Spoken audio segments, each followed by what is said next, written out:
Yang terhormat Bapak-bapak, Ibu-ibu, salam Pancasila.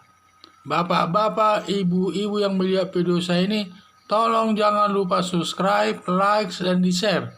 Sifatnya gratis. Saya akan mengomentari Rizik Syihab katanya melarikan diri dari rumah sakit UMMI Bogor. Jadi sumber saya dari YouTube.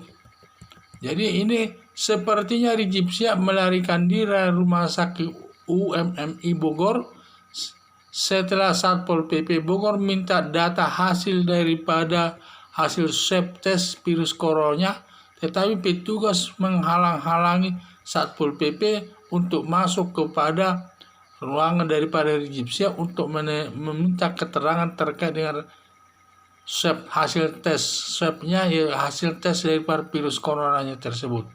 Karena Rizik Syihab ini kan baru pulang daripada negara Arab Saudi, seharusnya dia harus dikarantina selama 14 hari. Dan ditambah lagi dia berbagai kegiatannya sangat banyak, dan ditambah lagi perkawinan anaknya dan disatukan dengan acara Maulid Nabi tersebut, sehingga banyak jumlah orang, puluhan ribu yang mendatanginya. Dan juga dia sudah merasa capek mungkin ya, karena banyaknya acara-acaranya sejak dia pulang dan mengawinkan anaknya, acara Maulid Nabi, ditambah lagi ke Jawa Barat, yaitu melakukan daripada ke Megabendung atau kemana itu ya, di situ dia melakukan kegiatan lagi, sehingga dia merasa capek. Karena dia merasa capek, kemudian Rizik Syihab ini dia melakukan opnam di rumah sakit UMMI daripada Bogor. Di sana dia melakukan istirahat. Tetapi pada saat dia diminta keterangannya oleh Satpol PP masalah kesehatannya, petugas daripada rumah sakit umum tidak mau menghalang-halangi daripada Satpol PP tersebut untuk menuju minta keterangan daripada Rizik Syihab terkait dengan tes swabnya terkait dengan virus corona tersebut. Mengingat Rizik Syihab sudah ditetapkan sebagai tersangka oleh polisi Bogor, berarti perbuatannya sudah cukup bukti. Berarti perbuatan Rizik Syihab ini sudah cukup bukti, minimal 2 alat bukti sudah dipenuhinya. Karena setiap orang melakukan kejahatan baru dapat ditetapkan sebagai tersangka apabila sudah memenuhi minimal 2 alat bukti. Berarti alat buktinya sudah ada minimal 2, sehingga polisi dapat menetapkannya sebagai tersangka. Mungkin terkait dengan masalah virus corona tersebut. Jadi karena Rizik Syihab sudah ditetapkan sebagai tersangka oleh polisi sesuai dengan acara kita Undang-Undang Hukum Acara Pidana, maka setiap saat polisi dapat menangkap Rizik Syihab untuk ditahan dan untuk diperiksa sesuai dengan perbuatannya. Dan semua perbuatannya harus diperiksa polisi tersebut.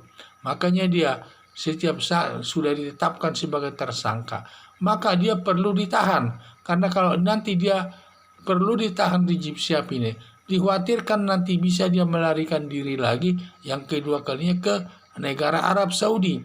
Jadi sekarang ini makanya dia perlu ditahan agar tidak ada kemungkinan dia melarikan diri kemanapun, supaya polisi dapat memeriksanya nanti. Jadi dugaan saya juga perlu dilakukan penahanan atas Rizik tersebut dan perlu menahannya. Di samping itu juga anggota masyarakat yang membantu Rizik Syihab menyembunyikannya dapat dituntut sesuai aturan hukum. Jadi kalau ada anggota masyarakat yang menyembunyikan Rizik Syihab baik di rumahnya padahal tidak ada hubungan saudara, hanya pertemanan saja, maka yang menyembunyikan Rizik Syihab tersebut bisa dituntut di pengadilan. Jadi setiap anggota masyarakat yang melihat dan mengetahui Rizik Syihab soal di mana keberadaannya wajib melaporkannya kepada polisi setempat agar dilakukan penangkapan dan penahanan. Karena kalau dia melihat tidak melaporkannya, dapat juga dituntut di muka pengadilan. Jadi hingga Sehingga masyarakat harus benar-benar mengetahui keberadaan daripada Rizik Syihab tersebut dan harus melaporkan segera kepada polisi untuk diambil tindakan sesuai dengan aturan hukum yang berlaku. Berdasarkan hal tersebut, dugaan saya polisi dapat segera menangkap Rizik Syihab dengan bantuan masyarakat. Dikhawatirkan nanti Rizik Syihab melarikan diri. Jadi harapkan polisi dan harapan saya supaya polisi segera menangkap Rizik Syihab. Dikhawatirkan nanti Rizik Syihab melarikan diri lagi ke Arab Saudi seperti yang pernah dilakukannya sampai bertahun-tahun di negara Arab Saudi.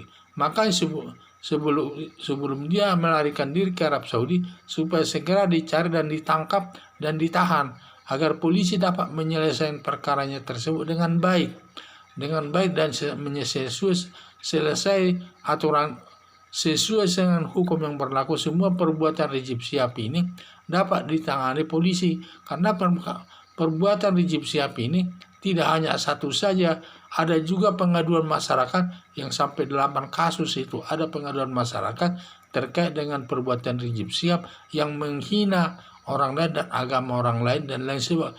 Termasuk ada istilah masyarakat Sunda ikut juga dihinanya. Sehingga semua nanti bisa diselesaikan polisi. Sehingga perkaranya nanti dapat selesai sesuai dengan aturan hukum yang berlaku. Di mana negara Indonesia adalah sebagai penganut negara hukum. Di mana hukum itu sebagai panglima. Maka semua harus diselesaikan sesuai dengan hukum yang berlaku.